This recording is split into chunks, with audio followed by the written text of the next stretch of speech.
Blood and Iron, the Battle for Stalingrad. The Battle of Stalingrad, which pitted parts of the Nazi Wehrmacht and the Soviet Red Army against each other for possession of the Soviet city of Stalingrad, resulted in immense destruction and the death and torture of over 800,000 soldiers and innocents. However, this tragedy was still an overall triumph for the Allies during World War II, as the Red Army was able to decimate the German war machine within a few months, destroying their supplies, troops, morale, and emboldening the Allies, leading to their overall victory of the Second World War. A month before invading Poland and starting World War II in the September of 1939, Nazi Germany signed a non-aggression pact with the other great national power at this time, the Soviet Union. This pact, known as the Molotov-Ribbentrop Pact, was an agreement between the two countries to be at peace with each other for the next 10 years. However, Hitler had already made plans to invade Russia, as it contained two things that he desired greatly: living space for the Aryan German race and the oil in the Caucasus. His invasion, codenamed Operation Barbarossa, was launched on June the 22nd, 1941. Its goal: destroy the Soviet Union's armies, gain its resources, and enslave its people. In order to attack from multiple places at once, Hitler split his army into three parts: Army Group North, which was sent past Minsk to Leningrad, after which they advanced on Moscow; Army Group Center, which headed on a direct path to Moscow; and Army Group South, which headed past Kiev and through Ukraine. Following the capture of Ukraine, it split into two halves, one of which headed straight for the oil in the Caucasus, and the second north to Moscow. The Wehrmacht suffered a huge defeat at Moscow, losing their winning streak, but they still pressed on, heading to Stalingrad.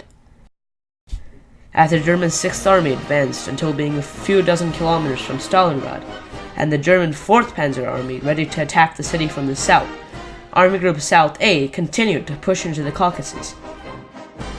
Marshal Andrei Yeryomenko and Lieutenant General Vasily Chuikov, who were put in charge of defending Stalingrad, readied all the forces available and prepared to defend the city or die trying.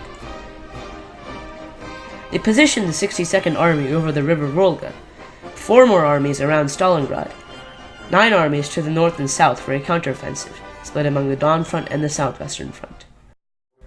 From the August of 1942 to October, the Soviets unsuccessfully committed about 3 armies to hastily attack the Germans' northern flank. These attacks costed the Soviets over 200,000 soldiers, but they served to significantly slow down the German advance, buying more time for preparations. However, this time was not enough. Though the Soviets managed to ship crops, livestock, and railway cars across the river Volga to safety, most civilians were not evacuated. To make things worse, the evacuation of the crops had shortened civilians' and soldiers' food supply. The Germans had already started attacking the Soviets by using the Luftwaffe, their air force, to harass and sink the Soviet vessels crossing the river Volga. But their fighting officially started with the dropping of around 1,000 tons of bombs on Stalingrad over a course of 2 days. There were about 400,000 Soviet citizens in the city at the time, and most of them died, with only between 10,000 and 60,000 citizens remaining alive in February of 1943, after the battle's end. The fighting within the city continued until September of that year, with both sides moving around and sustaining heavy losses. The Nazis had the upper hand, though, successfully pushing the Red Army into the city. For another few months, the Nazis pressed on, finally reaching the river Volga after capturing 90% of Stalingrad and trapping the remains of the Red Army into 2 narrow pockets. However, this is when Hitler's plan backfired. He had believed that he would be able to rout the Soviets quickly, but the unexpected resistance had slowed him down. Instead of focusing on the Caucasus, he decided to divert all his troops and supplies in the region towards the capture of the city, even though it had no strategic importance. This caused the invasion to extend into winter, which the Nazis were brutally unprepared for. On November 19, 1942, General Zhukov and General Alexander Vasilevsky launched the Soviet counteroffensive, Operation Uranus. One group of units, consisting of 3 armies, overran the outnumbered, poorly equipped and spread out Romanian Third Army, while two other armies attacked the Romanian Fourth Army to the south a day later. The two groups raced around the Wehrmacht and met up at the town of Kulich, sealing a ring around the German army and turning the tide. The armies pushed each other back and forth for a while. Neither was able to gain much, and the harsh winter made it so both armies were weakening and low on both food and fuel. Hitler ordered the trapped German armies to stay put no matter what, so even after Erich von Manstein launched Operation Winterstorm to try and relieve them, the encircled German army stood their ground, causing Manstein to fall back. General Friedrich Paulus and his men continued to stay in the city, even after their airfields were destroyed.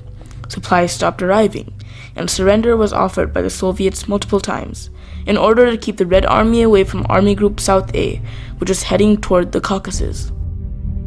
At this point, the Germans had lost all hope for victory, and even General Paulus, who had stood his ground for so long, wished to give up, though he was not permitted by Hitler. On January 31st of 1943, when the Soviets overran the remaining German forces and reached their headquarters, General Karl Stecker said they had done their duty and fought to the last man and then surrendered. The Battle of Stalingrad became one of the bloodiest battles in history, being known as the worst military disaster of the 20th century because of its immense death count of about 2 million soldiers on both sides. Almost a whole generation of Soviet and German men were decimated in the battle and the rest of the Soviet-German war.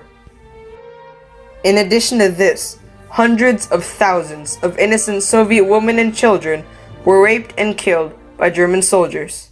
However, the Battle of Stalingrad was still a huge victory for the Soviets and the Allied powers. They were able to wipe out most of the Wehrmacht and eliminate a large amount of the Nazis' resources, pushing Germany out of the Soviet Union and slowing down the undertaking of Hitler's final solution. The immense number of Nazi casualties destroyed the entire German war effort and put the country on a defensive war rather than the offensive fighting that they had been doing previously. This was not the worst part for Germany, though. The battle demoralized German citizens, soldiers, generals, and most importantly, Hitler. He lost all his trust in his generals after this and decided to take charge of the battle tactics himself.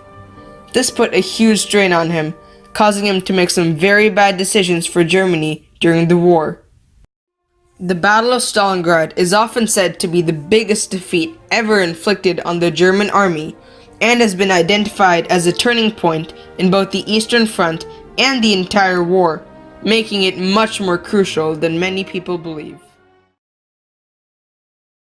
Soviet and modern Russian historians also they thought that the Stalingrad is the start of turning point. Maybe Kurskaya battle continued this crucial, not a critical turning point, finish this turning point of war operation during World War II. Had Germany won in the battle, it could have easily seized the oil in the Caucasus, forcing Stalin to surrender by cutting off his only fuel source. After this, Germany could use this fuel to power many more vehicles, which could be used to defeat the remaining Allied powers, meaning an Axis victory of World War II. Though the Battle of Stalingrad was an immense tragedy for both the Soviet Union and Germany, with more than 1 million men murdered in cold blood, it led to the Allied powers triumphantly defeating a weakened Germany in World War II. The Battle of Stalingrad was the most crucial battle of the Second World War, leading to the Allies' victory, the fall of Germany, and the transfer of power from fascism to a new political theory, communism.